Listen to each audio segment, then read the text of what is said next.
Henry dominates bodybuilding competition. Family Support Network receives a $10K from Drake's Traders Limited. BVI represented at the 11th Commonwealth Youth Parliament. CTL rings in the Christmas season.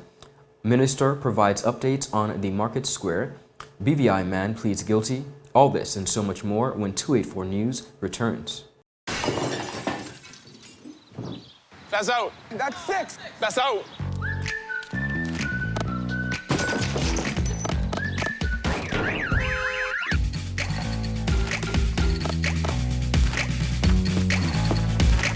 With worldwide medical coverage and affordable premiums, we're like a home match that isn't played at your actual home. CG Insurance. Good like that. My turn. Oh, come on, guys.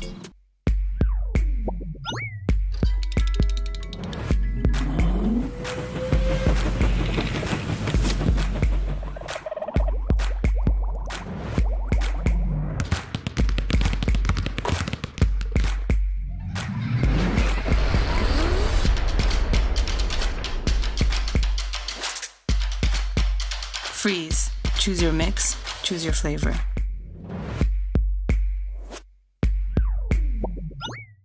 Welcome everybody. It is December 16th, Friday, December 16th, that is 2022. I'm Ron Grant coming to you live and direct from Tortola in the British Virgin Islands. A happy Friday is wished to each and every one of you. Thank you so much for joining us. Beginning our newscast on the local scene, Seacows Bay resident Jermaine Henry of Alpha Fitness VI placed 6th in the Joe Widers Olympia Amateur Bodybuilding Competition, which was held in Las Vegas, Nevada, earlier this week. Our Kamal Haynes has the report. Competing in his first ever international competition against more than 400 bodybuilders, Jermaine Henry created history for the territory and his homeland Jamaica after placing 6th in the super heavyweight category. The former 2018 Mr. Jamaica of bodybuilding weighed in at 230 pounds of raw muscle with 6% body fat, showcasing a body that represented supreme shape. Well, the father, husband, and coach in an interview with 284 News after the event expressed that he was elated following the announcement of his placement. It wasn't a biased competition. Could it have been less rushy? Yes, but it wasn't a biased one. Like I said, there were some top athletes there, some good-looking guys. So it wasn't biased at all. I enjoyed. I'm still on cloud 9, to stand, amongst these excellent athletes and still come out, in the top 6, in the top 10. Even if I get 10, I would have been happy. But to see that I could have pushed the number down, to see that I could have stand in the center of so many good guys out there, and to be judged and looked at like, oh my God, he have potential. I am really on cloud 9. I'm really, really, really happy. But Henry also touched on why he chose a major international competition such as the Joe Widers Olympia, which is ranked among the best amateur bodybuilding competitions in the world. Okay, for me, when I choose this show, I like to play big. I like a challenge. I could have easily take a easy route out, maybe go to the Caribbeans, but that would have not challenged me to let me step my game up. I know this competition would have a lot of bigger guys who've been competing long before me, and also even the time of the pandemic where I wasn't competing and all the challenges were going on around me, these guys were still out there doing it. And I know I needed that push. So if I choose another route out where there was lesser guys than me, it would have been like really nothing. There would have been no drive because it's like, okay, it's so easy. Yeah, so it's like a walk in the park for that. But this one, definitely I know I have to stand among some big giants, and I have to come out shining, which I did. And I'm really proud of my accomplishment among these top athletes. He also spoke to the main challenges he faced ahead and during the competition, and how his biggest supporter, his wife Shakima Baptiste Henry, helped him throughout the process. There was a few challenges in terms of I have to leave my wife, my family behind. You know, I have to leave my family behind for a month to finish my preparation in Jamaica, where I would have the bodybuilding community to support me, and I would have to leave clients behind. And it's like, okay, you know, that's you leaving your family, and it was a really like I was having withdrawals. And but my wife did excellent job, you know, training clients and handling home and making sure everything is really can I say she made my life easy throughout this prep. She made my life really, really easy. But you know, the dieting, I had to go through the dieting, the early morning cardios, which I fasted, and then training in the afternoon, and then back to cardio, and then posing. It was all that kind of stuff I had to do, and it was a challenging process, but I faced it head on because I had my greatest support behind me. Well, I said beside me, not behind me. The greatest challenge, support beside me, which was my wife.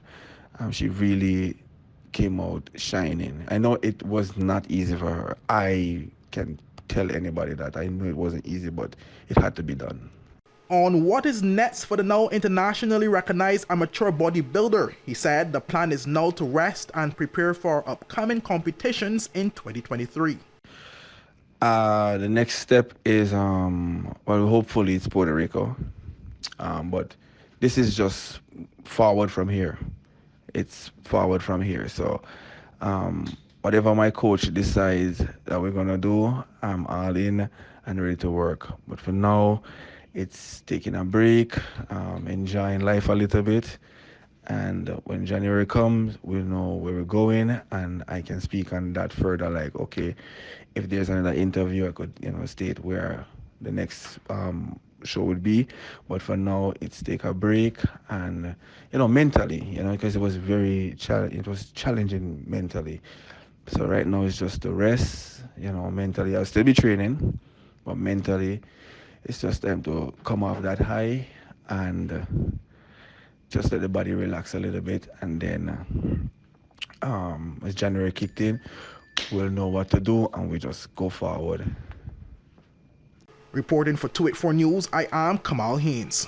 Thank you, Kamal, for that report. The Family Support Network received a windfall this year when Drake's Traders Limited doubled its annual seasonal donation. Mrs. Judith Charles, a long-time volunteer at the FSN, was presented with a check for $10,000 by Drake's Traders Limited team at the hardware store in Fish Bay. More on this report.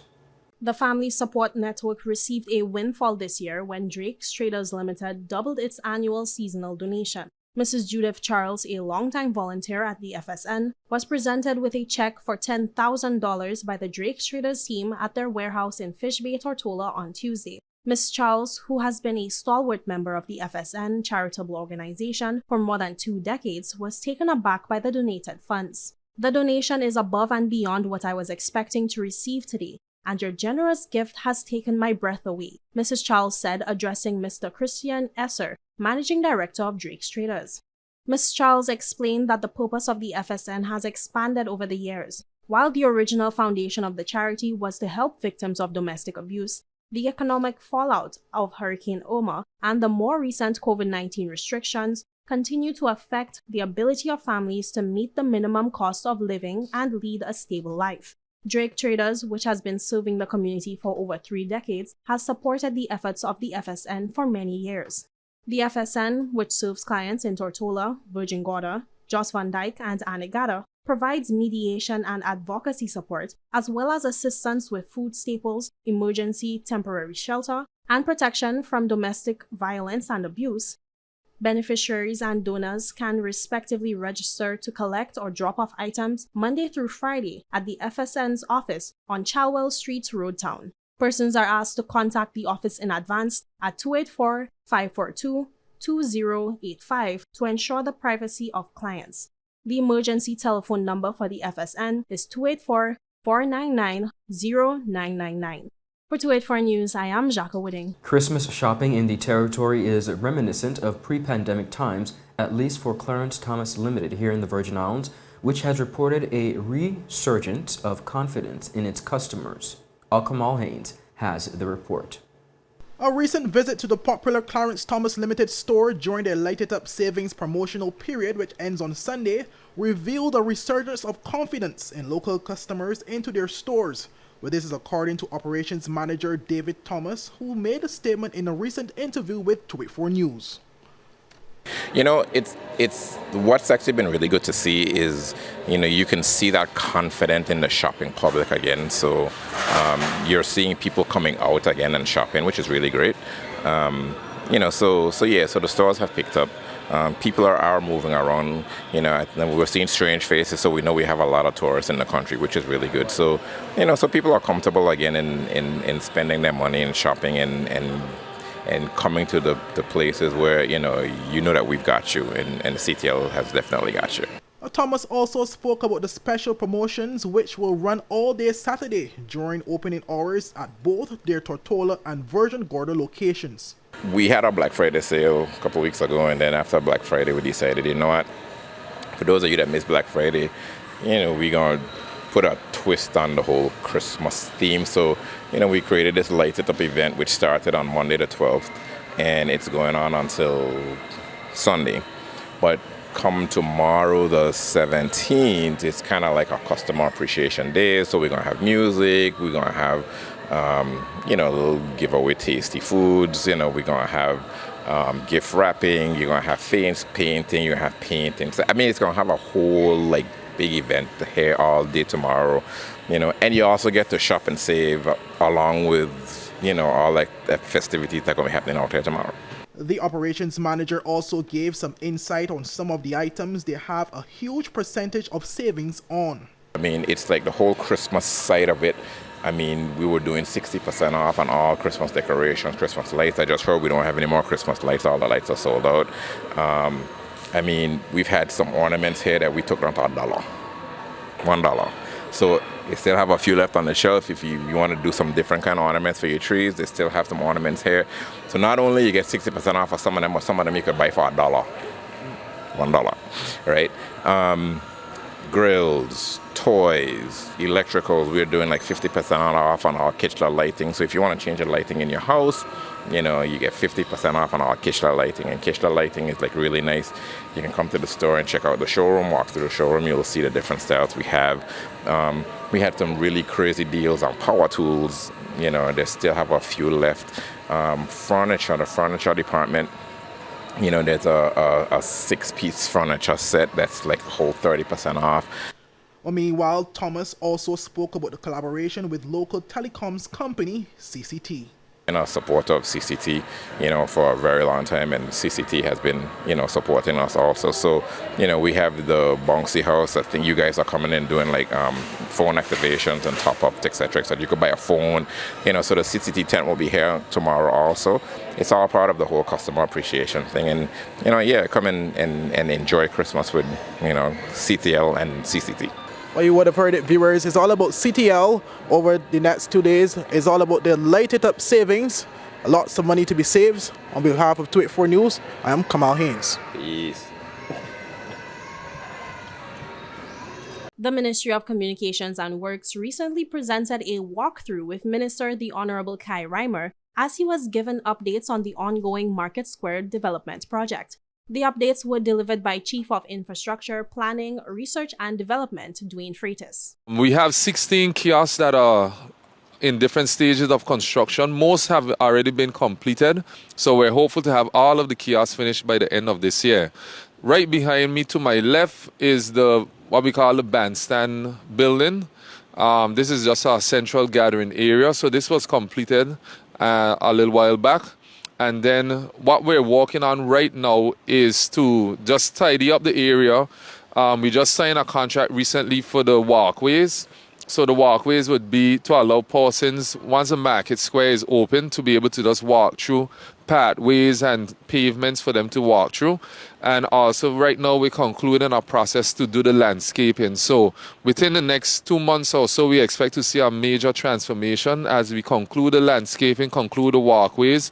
And then our final contract that we're looking to do is over on this side is to put in a bus shed. That would be a bus shed for the taxi operators and so forth to collect passengers. Curtis went on to explain that on its current trajectory, works are due to be completed in the first quarter of 2023, keeping in line with the promises previously made by Minister Reimer. Once we are able to get in the landscaping contractor, we expect to see a difference within the next 2 months. And we're hopeful to have the entire Market Square commission. We're targeting for the end of February 2023 to have the entire Market Square commission. All things completed, walkways and everything done, and just have everything to hand over so that we can get the different tenants in so that they can operate the market as how it was intended. For 284 News, I am Jacques Whitting. Viewers, up next we have more local news. We'll be right back after a quick commercial break. You're watching 284 News. Hon, it's asking for your password. Huh? You were logged out. I need the password. BR. What's the rest? BRANDI, the number 4 EVER? Who's Brandy? We're like the password that isn't your ex-girlfriend's name. CG Insurance. Good like that. I should have changed it. You should have. You're right. Good job there, brother. All right. I'm surprised you're here. I'm surprised you're still alive. Charles, it's been 60 years. I wish it was 60 more. Let it go. No, you know what you did. It was just ice cream. But you know what? It was delicious. What? We're like a family get-together without all the family drama. What you gonna do? CG Insurance. Good like that. Father Jesus, that line here long like church service. Alright, do enjoy the rest of the day. Next customer line, please. Wait, hold on a second. Yes, Sonny boy, come, yes, son. Good morning. Good morning, Sonny boy. Hold on there. You must have cut front of people. It's okay, I'll take care of it. What? No man, forget you. How may I assist you? Yes. You want top of power? You want top of power? Join the prepaid party with CCT and enjoy more affordable data plans, more top-up promotions, more savings with hero bundles, and more value for your money each and every Tuesday with Top Up Turn Up Tuesday. Visit a CCT store today or anywhere CCT Top Up is sold and top up your phone. 5, 10, 15, 20, 25, 30. You want top of power? Viewers, welcome back. Thank you so much for sticking with us. Continuing on the local scene here in the Virgin Islands, a local man has pleaded guilty to charges. More on this report. 37-year-old BVI native Shannon John has pled guilty before a magistrate in the USVI to charges of conspiracy to possess with the intent to distribute cocaine while on board a vessel within the jurisdiction of the United States. John was one of several intercepted by Customs and Border Protection Air and Marine agents on a vessel in international waters near St. Croix on January 9th. The occupants of the vessel were found in possession of 21 bales of a substance believed to be cocaine that was wrapped in plastic and encased in rope.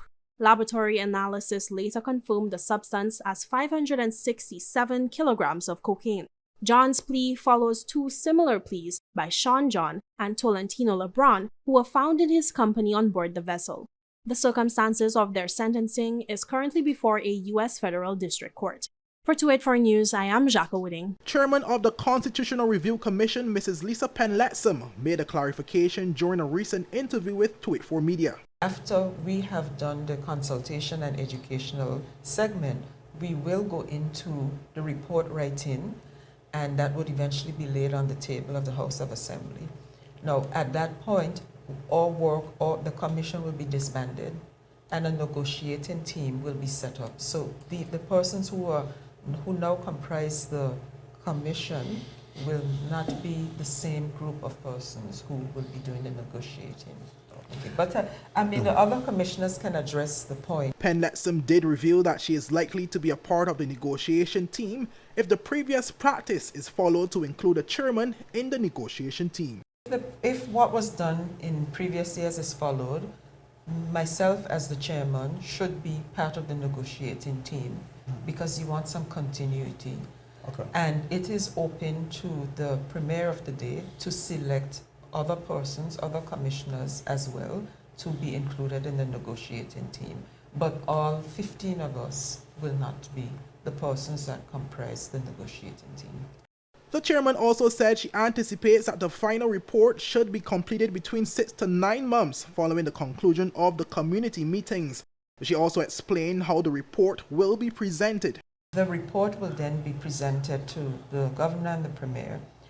They should then get it to cabinet, and cabinet should at that time then make the decision that it be laid on the table of the House of Assembly. At that time, it becomes a public document. Now, I don't know how quickly the government of the day will move, whether they would have already had a negotiating team set up in place to take this forward, because that's part of it is outside of our remit. So I don't know what will happen at that point, but certainly we will do our best to get it there. Reporting for 284 News, I am Kamal Haynes. The Virgin Islands Youth Parliament was among 53 Commonwealth countries represented at the 11th Annual Commonwealth Youth Parliament held in Trinidad and Tobago from November 20th to the 24th, 2022. Representatives Mr. Stefan Mactavius alongside Danielle Hodge exclusively spoke to us about their experiences. My experience being a part of the Virgin Islands Youth Parliament so far has been rather fruitful. My initiative behind why I began my youth parliamentarian career was because I wanted to be able to bridge the gate, be a gateway for others, help connect others, networking, and to address social issues. And I thought that being a part of the youth parliament was a perfect way to expel in that. And do you think that mission is being accomplished so far? Slower than I hoped, okay, but step by step we're getting there each day. Beautiful. And Mr. Mactavius, what about you? Well, so far, everyone by now would know that I'm very much involved in the community. As of course being the founder of Dream Big Group. Yes. And many other different social groups within the BVI. As well as very active within the 5th District community. Yes, definitely. Politics for me have been something that I've grown into, from since young. And honestly speaking, the Virgin Islands Youth Parliament has been that gate, not only for myself, but for every other youth within the territory to be able to lend my voice to speak on behalf of them. I often say that, I come in here and I speak for the voiceless. So far the whole mission behind the Virgin Islands Youth Parliament has been powerful, especially coming into the last debate. Of course, there's a lot more things that could be done, but seeing that we're coming to last year or 10 year, next year, we hope that, going forward, we will be able to at least add some more weight as it pertains to the future of the Virgin Islands Youth Parliament.